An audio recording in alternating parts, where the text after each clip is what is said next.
How is a handmade teapot made in Jingdezhen?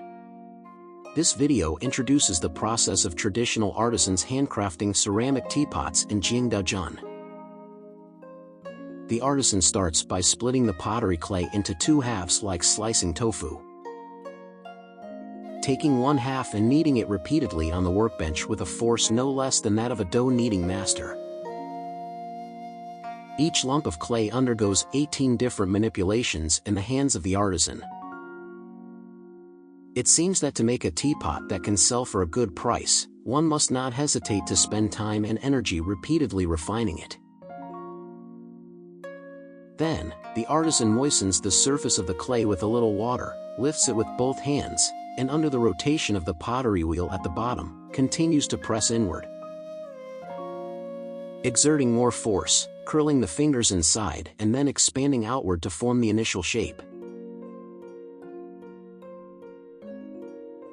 Next, they start shaping the body of the teapot. The artisan aims and measures the size of the teapot's rim, performing corresponding actions to change its shape.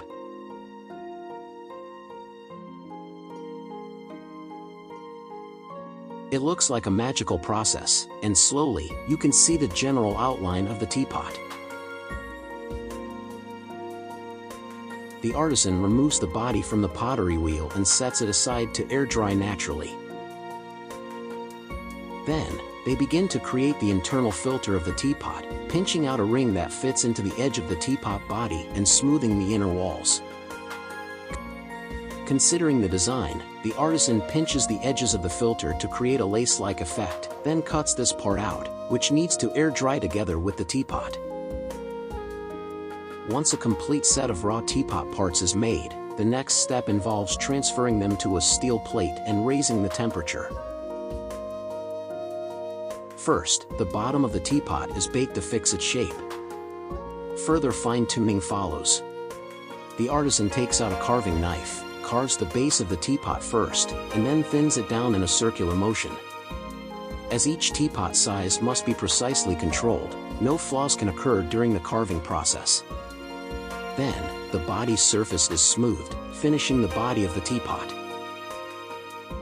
Next, invert the filter, cut out the base in the same manner, thin the surface, place a triangular mold in the middle of the base, make marks along the three corners, switch to a cylindrical mold. Flatten the marked points to create slots. Then, attach the prepared lid, adding a handle on top for easy use. Earlier, a mold was used to imprint patterns on the body of the teapot, decorating with clay ornaments along the lines to add layers to the teapot. Take a dried clay ball, make several holes on the surface, further processing it to serve as a filter at the mouth of the teapot.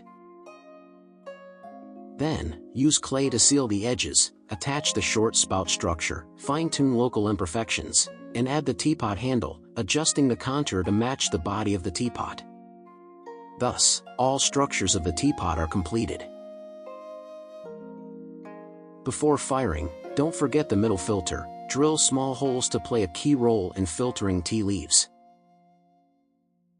The artisan places the completed teaware in the kiln, closes the lid, and sets the temperature.